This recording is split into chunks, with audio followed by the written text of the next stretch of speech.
मी सौ देवकी चैतन्य विभांडिक. आम्ही नाशिकहून आलो आहे. आमची टीम आहे. आम्ही 3 लेडीज आणि 2 जेंट्स आहेत. आम्ही इथं राष्ट्रपती भवनमध्ये आकाशकंदील थीम म्हणून म्हणजे सजावटीसाठी आलो आहे 15 ऑगस्टच्या.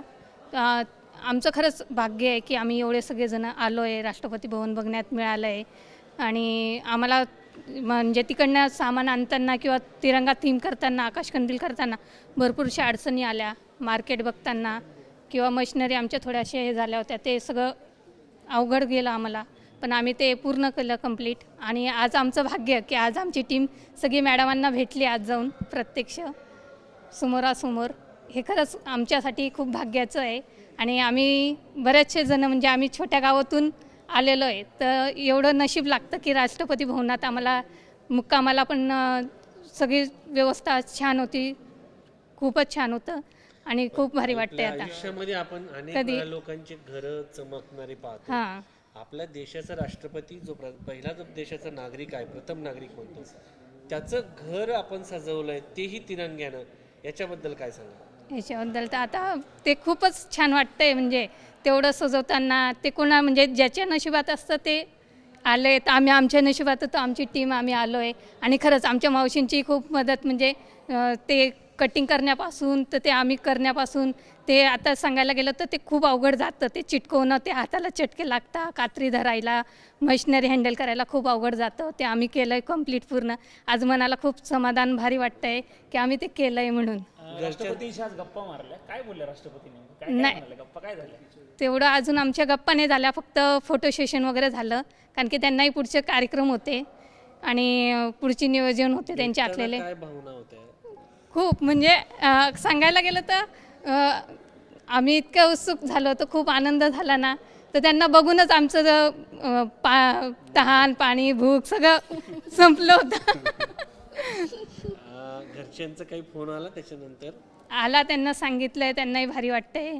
खास करून आज सासर आणि माहेरच्यांना एवढा आनंद झाला आहे की आमच्यापैकी कोणीतरी राष्ट्रपती भवनात जाऊन हे काम केलं आहे. तिरंगा म्हणजे सजवण्यापासून तिथं राहायचं म्हणजे आज भाग्य त्यांच्या मुलीला, सुनेला, बायकोला, आईला असताना आणि अभिमान वाटतोय की आमच्यापैकी कोणीतरी आहे तिथं असं.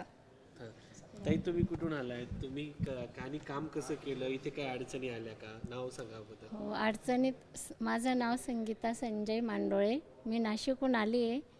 अडचणी तर खूपच आल्या आहे आम्हाला, कारण कधी आम्हाला मटेरियल भेटत नव्हतं, काही नाही, म्हणजे असे खूप काही अडचणी आल्या. पण दिल्लीत पहिल्यांदाच आला? हो, पहिल्यांदाच दिल्लीत आली, पहिल्यांदाच राष्ट्रपती भवनला आली. कारण मी एवढी शिकलेली नाही आहे, पण आज माझं खूप मोठं भविष्य होतं की मी आज दिल्लीत आली आहे, राष्ट्रपती भवनला आली आहे. ते सगळं आमच्या प्रशांत सरांमुळे आम्हाला भाग्य मिळालं आहे. त्यांचं खूप धन्यवाद करते मी. मी फॅशन डिझायनर आहे आणि मला प्रशांत परदेशी सरांमुळे इथे यायला मिळालं. आणि आम्ही इथे येऊन कंदील बनवले, जे दिवाळीमध्ये घरोघरी लागले जातात. ते आकाशकंदील आम्ही इथे येऊन बनवले. आणि एरवी तुम्हाला असं वाटतं होतं की इथे येऊ आपण? याच्या अगोदर तुम्ही दिल्लीत आलात का कधी? नाही, मला कधीच वाटलं नव्हतं की मी दिल्लीत येईल. आणि दिल्लीत येऊनही मी सगळ्यात पहिले राष्ट्रपती भवनमध्ये आले. आणि तिथे खूप छान सुखसुविधा आहे, सकाळचा ब्रेकफास्ट, लंच, डिनर आणि खूप खूप छान तिथे अरेंजमेंट आहे. खूप छान वाटलं मला इथे येऊन.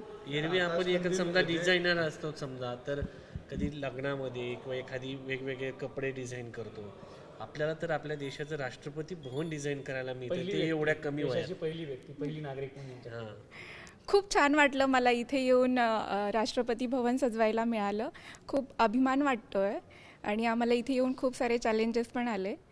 इथे येऊन आमचे मशिनरी खराब झाले होते, ते इथे येऊन आम्ही रिपेअर करून घेतले. आणि ते रिपेअर करायला म्हणजे आम्हाला इथल्या काही गोष्टी माहिती नव्हत्या. आणि इथे एकच लेनमध्ये जसं कपडा सुरू झाला तर कपडाच, एखादं इलेक्ट्रिशियनचं दुकान सुरू झालं तर इलेक्ट्रिशियनचं दुकानच, खूप फिरावं लागलं आणि खूप त्रास झाला. पण आम्हाला त्याचा खूप आनंद आहे. तो त्रास आम्हाला जेव्हा आम्ही राष्ट्रपती भवन सजवलं तेव्हा एकदम असा हलका वाटला, खूप छान वाटलं आणि खूप मजा आली. सजलेलं राष्ट्रपती भवन बघितल्यावर काय वाटलं? सजलेलं राष्ट्रपती भवन बघून आम्हाला खूप आनंद झाला. असा तो गगनात मावेना इतका आनंद झाला. आणि जितका आम्हाला आठवड्यापासून जितका थकवा आला होता ना, ते राष्ट्रपती भवन सजलेलं बघून असं खूप छान वाटतं आहे आणि सगळा थकवा निघून गेला. आकाशकंदील ही भारताची एक लोप पावलेली कलाकृती आपल्याला सगळ्यांना माहीतच आहे. पूर्वी घराघरात बनवले जायचे, परंतु साधारणपणे 90च्या दशकापर्यंत ही कला लोप पावलेली होती आणि त्याचं पुनरुज्जीवन करण्यासाठी आम्ही प्रयत्न करत होतो. बांबूच्या ऐवजी असा कुठला पदार्थ वापरू शकतो की जेणेकरून बनवण्यामध्ये सोपं जाऊ शकतं. आणि मग त्याच्यात असं लक्षात आलं की पर्यावरणपूरकही व्हायला हवे, तर त्याच्यामध्ये आम्ही रिसायकल वूड वापरायला लागलो. जे लाकूड इंडस्ट्रीयल वूड असतं जे फेकलं जातं, तर ते वापरायला सुरुवात केली. आणि त्यावेळेस सांस्कृतिक विभागाला लक्षात आलं की ही लोप पावणारी कला यांनी पुनरुज्जीवित केलेली आहे, तर यांना काहीतरी मोठी संधी द्यायला पाहिजे. तर अशी संधी आम्हाला वेगवेगळ्या मोठ्या महोत्सवामध्ये मिळत होती. खजुराहो डान्स फेस्टिवल असेल किंवा माटी के रंग सारखा कार्यक्रम असेल, ऑरेंज सिटी फेस्टिवल असेल.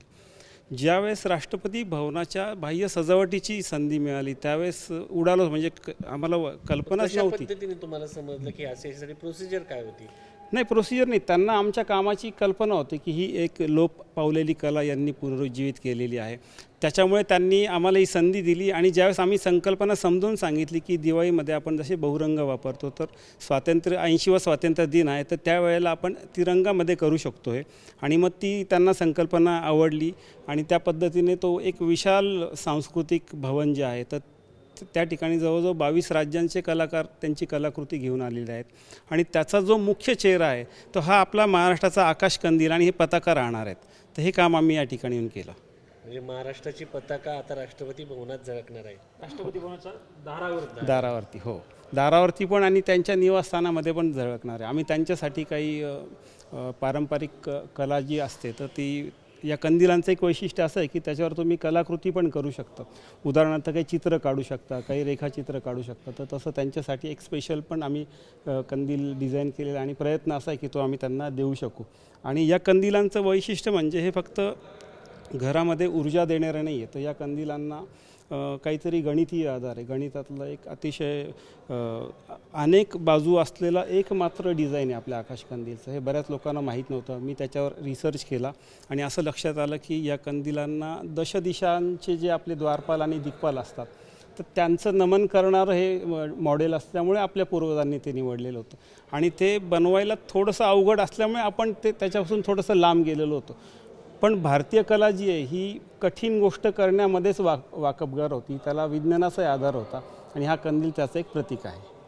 सर, आणखीन एक प्रश्न असा की हे कंदील आता दिवाळीमध्ये भविष्यात त्याच्या व्यावसायिक दृष्टीने उद्योजकतेमध्ये पण लोकांनी स्वीकारावेत असं वाटतं तुम्हाला? याला व्यावसायिक स्वरूप देण्यासाठी भरपूर स्कोप आहे. कारण याच्यावर चांगल्या पद्धतीने ब्रँडिंग होऊ शकतं, मार्केटिंग होऊ शकतं, त्याच्यावर लोगो डिझाईन होऊ शकतात.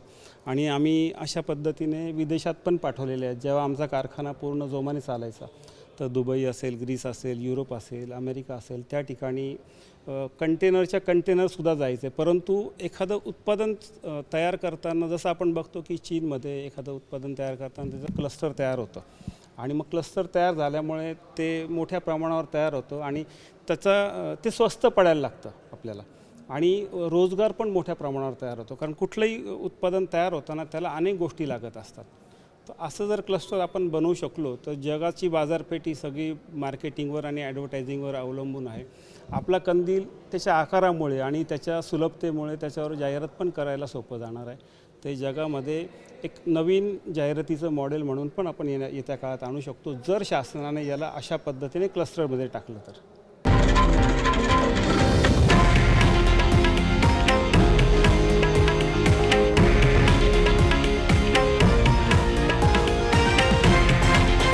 हे आहे देशातील नंबर 1 न्यूज नेटवर्क आणि आपण पाहत आहात TV9 मराठी, एकमेव.